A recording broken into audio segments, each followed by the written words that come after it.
जहिया से घरवा में डेग तोहर पड़ गइल,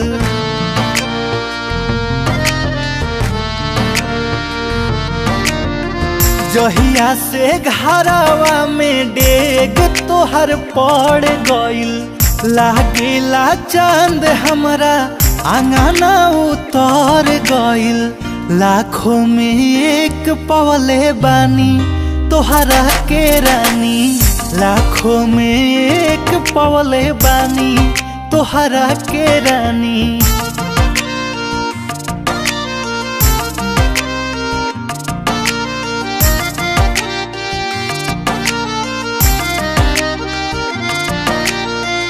जिंदगी में आवते तहरा भाग हमर जागल, आइल बहार सब कुछ अच्छा लागे लागल।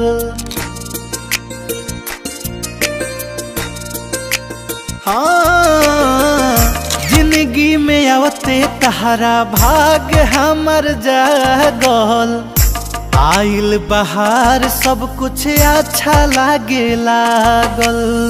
हर पल चाही हरदम रह हमरा साथ में, छूटे ना साथ तोहसे कौनो हालात में। बनिए के रह जिंदगानी ए हमार रानी, लाखों में एक पवले बानी तोहरा के रानी।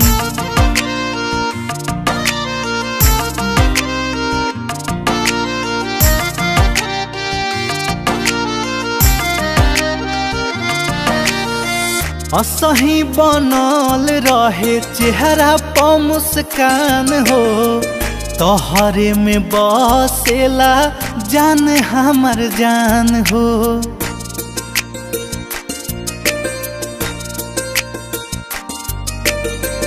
असही बनल रहे चेहरा प मुस्कान हो, तोहरे में बसेला जान हमर जान हो।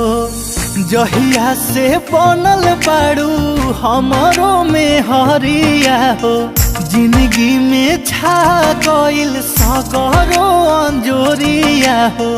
बन गइल प्यार के कहानी ए हमार रानी, लाखों में एक पवले बानी तोहरा के रानी।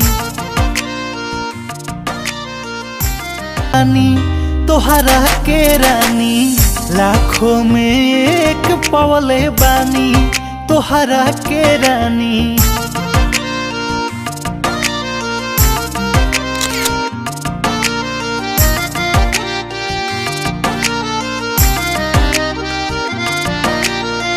जिंदगी में आवते तहरा भाग हमर जागल, आइल बहार सब कुछ अच्छा